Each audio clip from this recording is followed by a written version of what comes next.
کہ جو جو قبروں کو سجدہ گاہ بنانا ہے اس حوالے سے بات کرنی ہے میں نے۔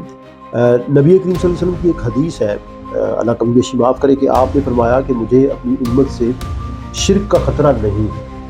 اب یہ شرک کا خطرہ نہیں ہے تو پھر کیوں ہم کبھی کسی کو مشرک قرار دے دیتے ہیں، اور قبروں کو جو سجدہ گاہ بنا لینا ہے وہ کیا ہے؟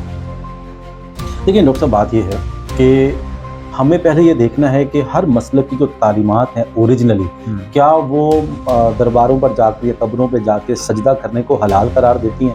تو کوئی ایک بھی مسلک ایسا نہیں ہے ڈاکٹر صاحب کہ جس میں اس کی اجازت دی گئی ہے، کوئی ایک بھی مسلک۔ ہمارے عام طور پہ یہ الزام لگتا ہے بریلوی مسلک کے اوپر، جی جو احناف کا ایک آف شوٹ ہے کہ جی وہ سجدہ کرتے ہیں۔ آپ یہ دیکھیں کہ کیا بریلوی مسلک کی جو تعلیمات ہیں، امام ابو حنیفہ کی، امام ابو یوسف کی، امام محمد کی، یہ جتنے آگے ان کی پوری لڑی ہے، کہیں کسی نے کہا کہ یہ سجدہ کرنا حلال ہے؟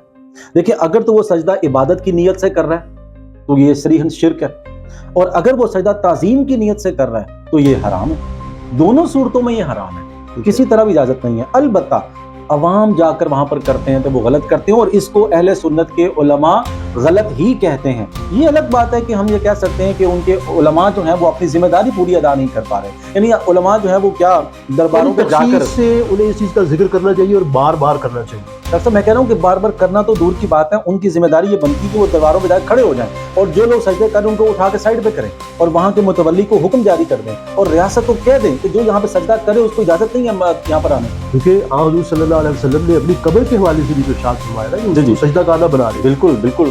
اچھا چلے، اس کے بعد اور بتائیے۔ میں اس میں اضافہ کرنا چاہوں گا کہ اس بنیاد پر ہمیں یہ نہیں کہنا چاہیے کہ بریلوی مسلک نعوذ باللہ یہ سارا مشرکوں کا ہے، نعوذ باللہ، یہ غلط بات ہے، یہ سٹیٹمنٹ غلط ہے۔ دیکھیں، سیدھی سی بات ہے کہ غفلت ہو سکتی ہے لوگوں سے، اور میں سمجھتا ہوں کہ مطلب مفتی اکمل صاحب ہیں، آپ ناظرین ان کو سنتے ہوں گے، جانتے ہوں گے، آپ کبھی ان سے مسائل کا جو ہے وہ جا کے سوالات کریں، وہ آپ کو جس طرح کے مسائل بتا رہے ہوتے ہیں وہ لگتا ہی نہیں ہے کہ یہ بریلوی مسلک ہیں، یعنی وہ اتنے خوبصورت انداز سے صاف ستھری تعلیمات دے رہے ہوتے ہیں۔ ہاں، کچھ معاملات میں آ کے دوسرے مسلک کے لوگ ان سے علمی اختلاف تو کر سکتے ہیں، علمی اختلاف کیا جا سکتا ہے، کوئی یہ نہیں کہہ سکتا کہ جناب یہ نعوذ باللہ شرک کی تعلیم دے رہے ہیں یا یہ ایسے کر رہے ہیں۔